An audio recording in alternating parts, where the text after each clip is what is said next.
आइए देखते हैं, मजा आएगा। अभी मजा आएगा ना भिड़ो। रागिनी, कांग्रेस पार्टी ने क्या तय किया है? आप इस आंदोलन के साथ हैं?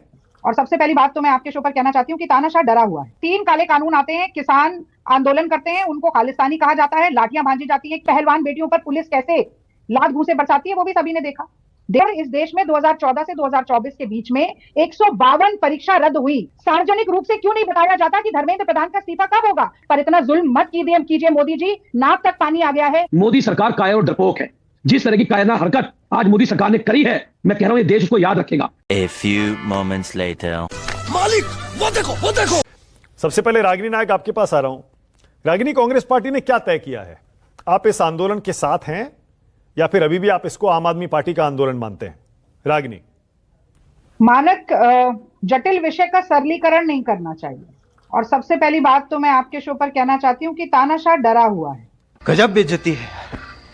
और इतिहास गवाह है कि जब जब तानाशाह डरता है, खौफजदा होता है, तो उसका जुल्म सितम और बढ़ जाता है। उसके अन्याय और अत्याचार के नए मानक और सिद्ध बनते जाते हैं, सिद्ध होते जाते हैं। और जैसा कि विनोद जी ने भी कहा, हमारे देश ने अलग अलग क्षणों पर तानाशाह का ये रवैया जरूर देखा है। 3 काले कानून आते हैं, किसान आंदोलन करते हैं, उनको खालिस्तानी कहा जाता है, लाठियां भांजी जाती हैं, कीलें तारें रास्तों में बिछाई जाती हैं, सर फोड़े जाते हैं, 700 किसानों की शहीदी हो जाती है। बात तो सही है। इस देश की महिलाएं, बेटियां अपने हक, अपनी इज्जत, अपने सम्मान की लड़ाई के लिए बैठती हैं, विरोध प्रदर्शन करती हैं। वो उन पहलवान बेटियों पर पुलिस कैसे लात घूंसे बरसाती है वो भी सभी ने देखा। देश के नौजवान, ये तो अभी आज के प्रदर्शन की आप बात कर रहे हैं, कितने दिनों से आंदोलित हैं। एनएसयूआई यूथ कांग्रेस ने 45 डिग्री की गर्मी में 85 विरोध प्रदर्शन किए। वाटर कैनन छोड़ी गई, मास्क फट गया, कान के पर्दे फट गए हमारे लड़कों के। यही नहीं, अभी और सुनिए। राहुल गांधी जी का कोटा में छात्रों की गूंज कार्यक्रम अपार सफलता। उसके बाद देहरादून में जो ग्राउंड मिलता है उसकी भी परमिशन रद्द कर दी जाती। ये इतनी सरकार इतनी डरी हुई क्यों है? सबसे पहला सवाल तो ये बनता है। दूसरा सवाल मानक ये बनता है कि संवाद का रास्ता बंद करने से विवाद खड़ा नहीं होता क्या? ये गड़बड़ है बाबा। बार बार आप यही दिखाते हैं कि माई वे और द हाईवे, मेरी मुर्गी की 1.5 टांग तो 1.5 टांग, जैसा मैं चाहूंगा, जिसको चाहूंगा उसे रखूंगा, जिसको चाहूंगा उसे हटाऊंगा। मैं ये जानना चाहती हूं कि अगर इस देश में 2014 से 2024 के बीच में 152 परीक्षा रद्द हुई, अगर इस देश के 25 बच्चों को आत्महत्या करने के लिए मजबूर होना पड़ा, अगर इस देश में 70 एग्जाम्स रद्द किए गए और करीब 50 एग्जाम्स ऐसे हैं जिनको दोबारा लिया गया, लाखों करोड़ सपने बर्बाद हो गए, सही पकड़े हैं, तो इसकी जिम्मेदारी किसी की है कि नहीं है? और जिस व्यक्ति की जिम्मेदारी है उसका नाम जेपी नड्डा नहीं है, उस व्यक्ति का नाम है धर्मेंद्र प्रधान। जेपी नड्डा ना भारतीय जनता पार्टी के अध्यक्ष हैं, ना इस देश के प्रधानमंत्री हैं। बंद कमरे के अंदर प्रदर्शनकर्ताओं या आंदोलनकारियों से मिलकर गुपचुप कानाफूसी क्यों हो रही है? क्या बात, ये बात है। सार्वजनिक रूप से क्यों नहीं बताया जाता कि धर्मेंद्र प्रधान का इस्तीफा कब होगा? पूरे देश के नौजवान इस्तीफा मांगते हैं, आप 2-4 सीबीएसई के पदाधिकारियों का तबादला कर देते हैं। सवाल ये नहीं है कि एसएफआई के हैं, कि एबीवीपी के हैं, कि एनएसयूआई के हैं। सवाल ये है कि ये नौजवान हैं, ये छात्र हैं, ये इस देश के नागरिक हैं और ये कह रहे हैं कि हमें पढ़ने का अधिकार चाहिए, हमारे लिए एग्जाम सुचारू रूप से होने चाहिए, हमारा एक रिक्रूटमेंट एनुअल कैलेंडर होना चाहिए, और जिसने इस एजुकेशन सिस्टम को बर्बाद किया है उसका इस्तीफा दो। शाबाश। तो ये मोदी जी के क्या नैतिक एक प्रतिबद्धता नहीं होनी चाहिए? मैं पूछती हूँ। आप सर फोड़ रहे हैं बच्चों का। अरे हम तो फकीर आदमी हैं। कांग्रेस पार्टी शांति चाहती है, अराजकता नहीं चाहती, किसी तरह की हिंसा नहीं चाहती। हम गांधी नेहरू के सत्य और अहिंसा के मार्ग पर चलने वाले लोग हैं, पर इतना जुल्म मत कीजिए मोदी जी, नाक तक पानी आ गया है। अगर आप संसद में जाकर, आज आपकी संसद के, एक आखिरी बात बोलूंगी मानक, संसद के बाहर आंसू गैस छोड़ी जा रही, बात तो सही है, लाठियां भांजी जा रही थी, और मोदी जी क्या बोल रहे थे मॉनसून सत्र शुरू होकर? अंक गणित तो आपने देखा, वो मतलब विदेश में जाकर 1 और 1 2 होता है या 1 और 1 11 होता है, ऐसी फालतू की बातें कर कर भद्द पिटवाने के बाद मॉनसून का सत्र शुरू होता है और वो कहते हैं 28 साल का नौजवान होता है, 56 साल का नौजवान नहीं होता है। तू समझा? हाँ।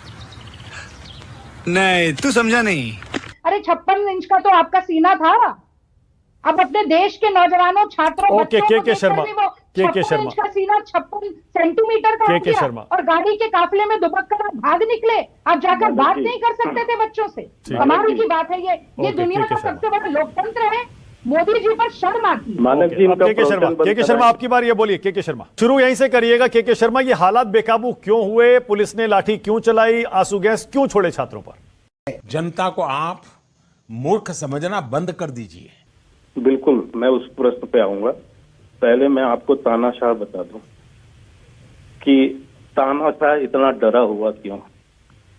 अब जब किसी संसद के बाहर निहत्थे साधु संत और बेजुबान माँ गौ माता के ऊपर जब सरेआम गोलियां चलाई गई, गोलियों से कांग्रेस की सरकार के उस समय के नेता ने भून डाला लोगों को।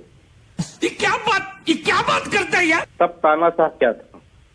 तब तानाशाह डरा हुआ था या खिलखिला रहा था?